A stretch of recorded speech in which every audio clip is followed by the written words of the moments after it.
Hello all, welcome back. అందరు ఎలా ఉన్నారు? సో మార్నింగ్ లేచేసి రెడీ అయిపోయాను. ఈరోజు మా స్కూల్లో సోలో డాన్స్ కాంపిటీషన్ ఉందన్నమాట. సో మీ అందరికీ నేను ఎలా రెడీ అవుతాను చూపిస్తున్నాను, పదండి చూద్దాం. సో ఇంకా త్వరగా అయితే రెడీ అయిపోయాను. మార్నింగ్ లేచేసి ఎలా ఉందో కామెంట్ సెక్షన్లో చెప్పండి. సో ఇంకా జరు కూడా రెడీ అయిపోయాడనమాట. ఇద్దరం రెడీగా ఉన్నాము. చూడండి జరు ఎలా పెడుతున్నాడో.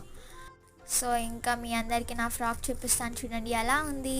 సో ఇంకా నా బ్యాగ్ ప్యాక్ చేసేసుకొని అయితే అలాగే లంచ్ పెట్టుకోవడం మర్చిపోయాను నేను. ఇంకా లంచ్ బాక్స్ అయితే పెట్టేసుకున్నాను, పప్పు అన్నం అనమాట. సో ఇంకా ప్రేయర్ చేసుకొని అయితే వెళ్ళిపోయాము మేము. అలాగే నేను మీకు మా స్కూల్ చూపిస్తాను. ఇంకా కొంచెం దగ్గరలోనే ఉన్నామన్నమాట, త్వరగా వెళ్ళిపోవాలి. So see that sunlight. So అక్కడ నేను మా ఫ్రెండ్తో వెళ్తున్నాము. నెక్స్ట్ వీడియోలో కలుసుకుందాం. టాటా, బాయ్ బాయ్.